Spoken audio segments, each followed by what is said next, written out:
So, as the Pope settles down to his ministry, and there's rather charming photographs of him saying Mass at the tomb of St. Peter's, visiting the tombs of his immediate predecessors, visiting the graves of his immediate predecessors, uh, and going to see his brethren in the Augustinian friary about 30 miles outside Rome. It's disturbing that the his brother cardinals are so garrulous, and they all took an oath of secrecy. And the first to start speaking like a canary, singing like a canary, was, of course, our own Cardinal Vincent Nichols, and I thought he went rather too far. Not so far that he is endangering himself under the principles of canon law, but so far that the optics look miserable. And today I've come across the interview with Cardinal Timothy Dolan, and this liturgical postscript to the papal conclave just makes very uncomfortable viewing. As we know, the cardinals enter the conclave and they take an oath, not merely of prayer, but of silence. And the Latin word conclave literally means with a key, and one imagines, at least in theory, that this key also locks the tongue. But what seems to happen when certain eminences simply cannot resist the microphone? What happens when the thrill of global limelight proves more seductive than the sacred hush of the Sistine Chapel? Well, Cardinal Timothy Dolan is a really good example, smiling in a sort of in a sort of, oh, I know more than you, smiling in a way that reminds me of Frankie Howard. Oh no, with that sort of pursed lip look of naughtiness. It's you think, here comes Timothy Dolan, stage right. Actually, it's not really even stage right. It's stage centre, up through a trap door with a spotlight and a mic clipped to his cassock. Now, let's be clear. Not every cardinal raced to the podium. Many have handled the weight of papal transition with gravity and grace, but two names have emerged as masters of what one might call sacred overshare. First is Cardinal Vincent Nichols of Westminster, who gave the BBC an interview so replete with inside detail that one wondered if he'd misread the oath of secrecy as open season for chat and indiscretion. No, don't let me not tell. Well, if you don't tell anyone else. And I don't know whether it's Kenneth Williams or Frankie Howard who comes immediately to mind, but definitely I think maybe it's both of them. Vincent Nichols as Kenneth Williams and Timothy Dolan as Frankie Howard. No, don't. Ooh, titter not. Nichols didn't quite betray confidences, but he certainly tangoed on the knife edge of impropriety.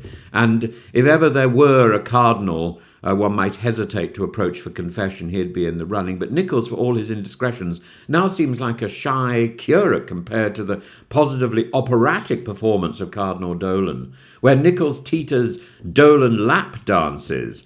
Cardinal Dolan, Archbishop of New York, larger than life in both girth and garrulity, has treated the conclave like a press junket.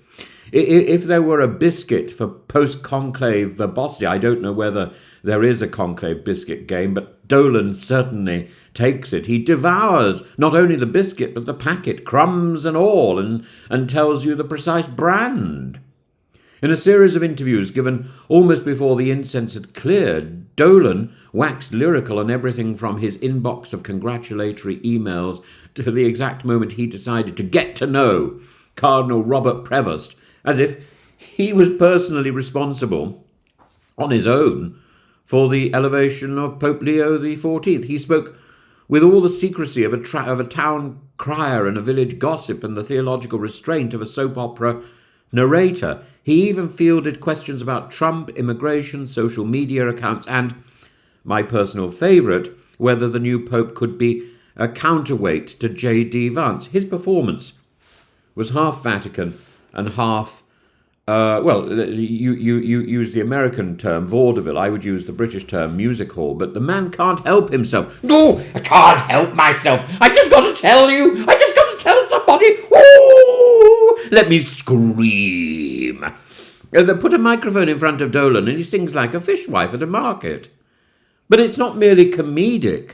There's something profoundly unattractive in watching these senior, elderly clergy, churchmen, revel in their own proximity to power. These are men sworn in to serve Christ and his church, not the cameras.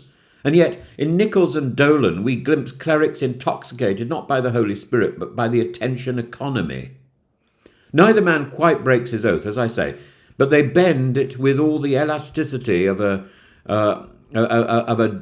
Jesuit's waistband in Advent. And the impression they leave is not one of sanctity, but of spiritual showboating. It is quite frankly pathetic.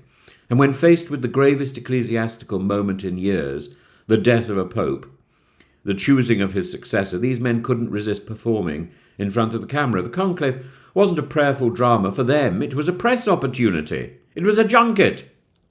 Now, contrast this with the quiet dignity of many others, Cardinal Lacroix of Quebec, Cardinal Collins of Toronto, who described the experiences in moving but measured terms.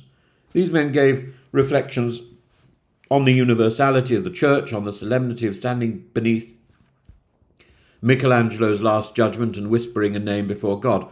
But in Nichols and Dolan, we witnessed the worst of clerical egoism, a sort of episcopal cabaret, where every pulpit becomes a TED talk, every sacred silence a missed PR opportunity. It's time surely for a renewal of the priesthood that privileges service over soundbite, humility over hustle.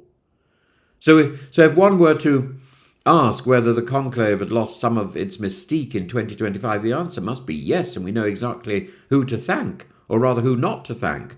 Cardinal Timothy Dolan may well be a shepherd, but he's a shepherd who talks too much in the sheepfold and has clearly mistaken the conclave for a confessional with a live feed.